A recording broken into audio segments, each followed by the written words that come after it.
welcome to the channel. Today I'd like to talk about this great standard, just give you a few tips and a few ideas on how to harmonize and play a solo guitar version of Wave. I cannot tell you how many gigs and how many bills I have paid from having played this tune around many different places.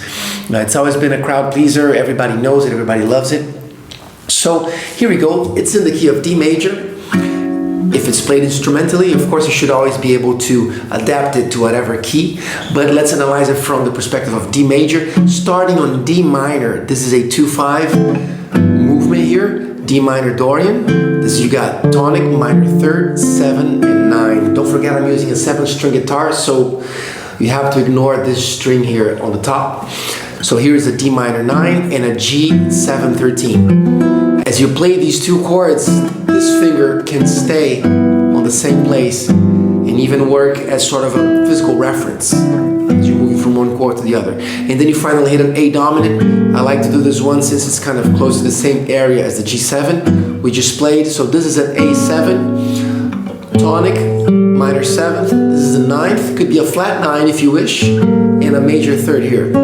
Could put a 13th up there. It's a very nice chord, which gives you the lead. Here is 9, 4, 3 in the key, in the dominant, right? The 9th, the 4th, the 3rd, and then the first measure 1 downbeat starts on the 5th of D. The note is A. Here's a way that I like to voice it. Just very simple. It's caged system. C shape from the cage system, but we are on D major, of course. And if you have a 7-string, you can use that, right? And then we have the diminished arpeggio, which sometimes I do it this way, or sometimes this way. You have to just see the diminished tones that belong to the B flat diminished chord. Diminished tones are always your flat 3rd, flat 5th, or diminished 5th, major 6 or diminished 7th, same thing, and then again octave, minor 3rd, and so on. So here in this diminished, we have the major 6, the tonic, the minor 3rd, and flat 5, and then the melody goes 6th, and then flat 6. So it's very important for you to try to play an arpeggio like that, always holding the root. It's a very good exercise, important exercise for the left hand. So here it is, holding the root. Right? And then 2-5-1 to G. 2-5-1 to G starts on A minor Dorian. Sometimes I like to do this and play here the 3rd, 13th, and flat 9. And then we go to G major. Melody's on the 9th and goes. That's your tonic and major 7 right there. But here it has become a minor chord, minor major 7. Every time the 4th degree, in the case of D, is G. Every time the 4th degree goes minor, you can use the melodic minor scale. So that's the case right here. Right? And then here this F is the 3rd degree. It would normally be a Phrygian chord, but here it appears as a dominant with a 13th. So that's outside of the key. You can work that 13th down, and then you go. What's going on here in the F dominant chord, the F sharp dominant? You got the tonic, sharp 9, chromatically down to the flat 9, but as you arrive at the flat 9, you're really playing now the B7 chord, and this is the flat 13 for the B7 chord, and then becomes a E dominant.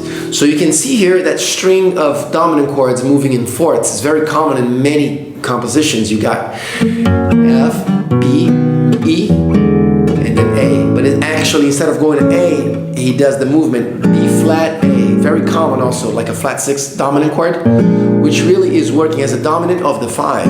It's like a 5 of 5, but it's tritone sub fashion. So it goes like this. The melody is on the 9th of the dominant chord. I like to voice the E9 this way. Here's your 3rd, minor 7, and 9th. And the melody goes da-de-do-de. That's your 7th and 5th. Da-de-do-de. And now here's just a blues scale over the B flat dominant, A dominant, and D minor. It simply goes like this. Or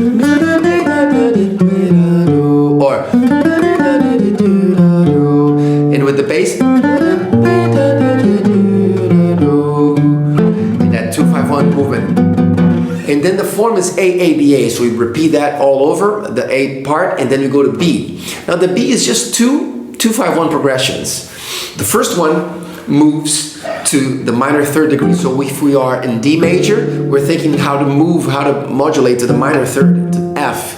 So we would start with a G minor, C7, F.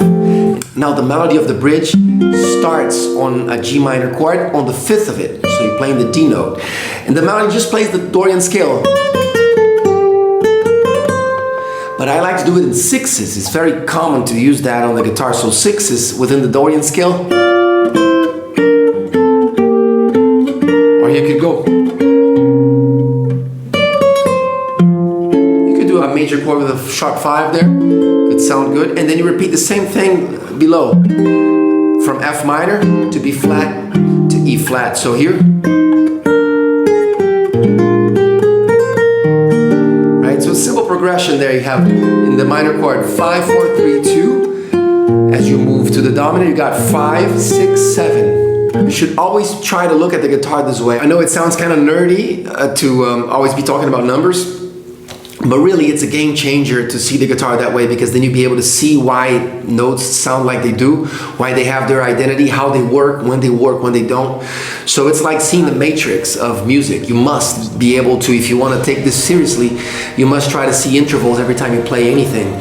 So here, you're arriving on the 5th of the E flat, and simply hit that A dominant again. And I like to go with the melody an octave up. So here on the dominant chord, the melody is going to be doing 9th, 4, 3, and then you resolve to the 5th of D, and you repeat the whole arrangement. Here on the diminished chord, you could apply something different. How about playing major 6s over all the melody? Because major 6s will work always as applied to a diminished scale. So you have this. That's a nice little trick, you know, or it could be done here.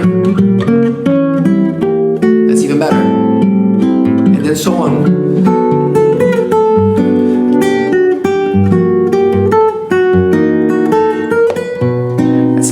Something I like to do from the recording. I think the piano did this.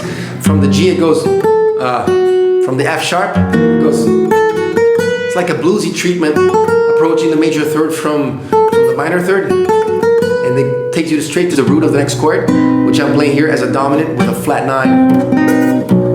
And then you have that final phrase.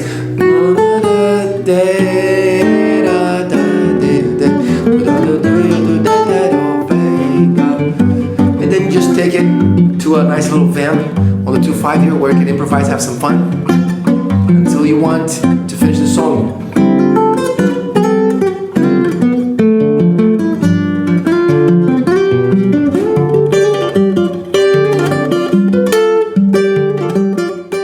So I hope you guys have enjoyed this lesson. Stick around for more, and I'll see you later.